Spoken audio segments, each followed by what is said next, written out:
Good morning বন্ধুরা, আশা করি আপনারা সকলে খুব ভালো আছেন এবং সুস্থ আছেন।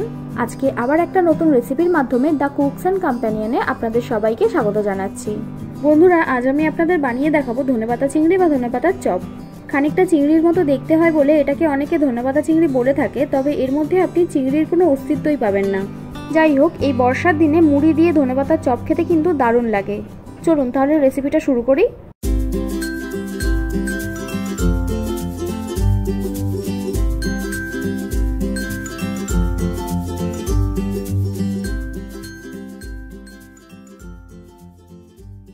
এই দেখুন, আমি এখানে ধনেপাতার ডাঁটির শিকড় সমেত বেশিরভাগ অংশটা কেটে পাতার দিকের অংশটা নিয়েছি।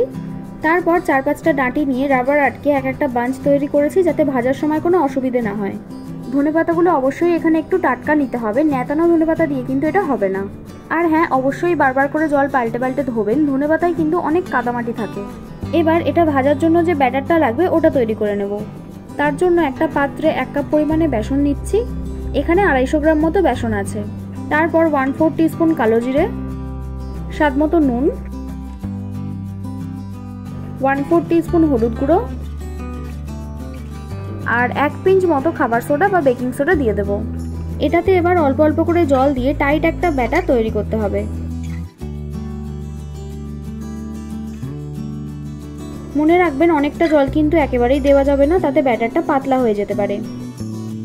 যদি মনে হয় এটা একটু ঝালঝাল খাবেন, তাহলে এতে একটু চিলি ফ্লেক্স অথবা একটু লঙ্কার গুঁড়ো দিতে পারেন, গোলমরিচ গুঁড়োও দেওয়া যেতে পারে। একটু সময় নিয়ে ভালো করে ফেটিয়ে ব্যাটারটা তৈরি করতে হবে, তবেই কিন্তু স্মুথ হবে।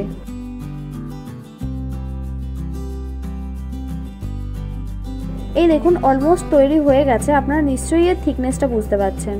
এইরকম ভাবেই কিন্তু ব্যাটারটা তৈরি করতে হবে। চলুন এবার কিভাবে ভাজবো সেটা দেখাই। প্রথমে কড়াইয়ে বেশ অনেকটা পরিমাণ রিফাইন তেল দিয়ে দিচ্ছি। তারপর তেলটা ভালো করে গরম করব। তেল গরম হয়ে গেলে রাবারটা খুলে ধনেপাতার একটা বাঞ্চ নিয়ে বেসনের মধ্যে ভালো করে কোট করব।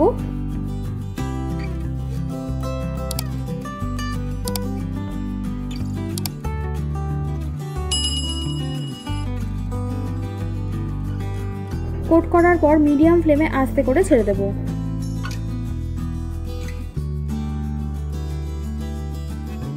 একইভাবে আরো একটা দিয়ে দিচ্ছি।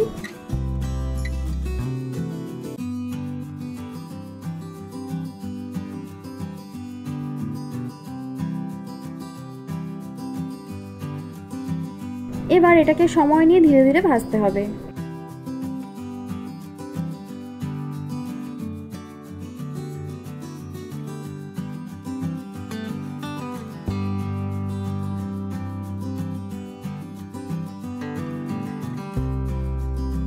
দেখুন, বলেছিলাম না চিংড়ির মতো দেখতে হবে।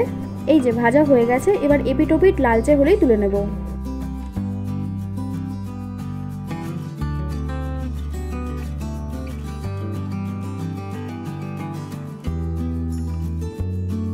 একইভাবে আমি আরো দুটো করে দেখিয়ে দিচ্ছি।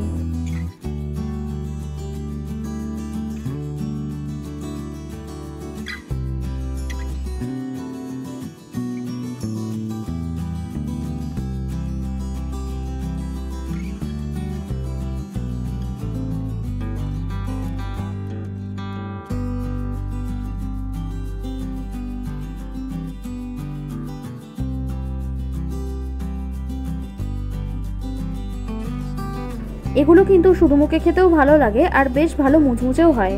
আপনারা কিন্তু অবশ্যই বাড়িতে এটা বানাবেন, তারপর আমাকে জানাতে একদম ভুলবেন না। ভিডিওটা ভালো লাগলে একটা লাইক করবেন আর সাবস্ক্রাইব করে আমাকে আরো উৎসাহ দিন, যাতে এইরকম দারুণ দারুণ রেসিপি আপনাদের কাছে প্রতিনিয়ত আনতে পারি। আমি রান্নায় যা যা উপকরণ ব্যবহার করেছি সেগুলো আপনারা সব ডেসক্রিপশনে পেয়ে যাবেন।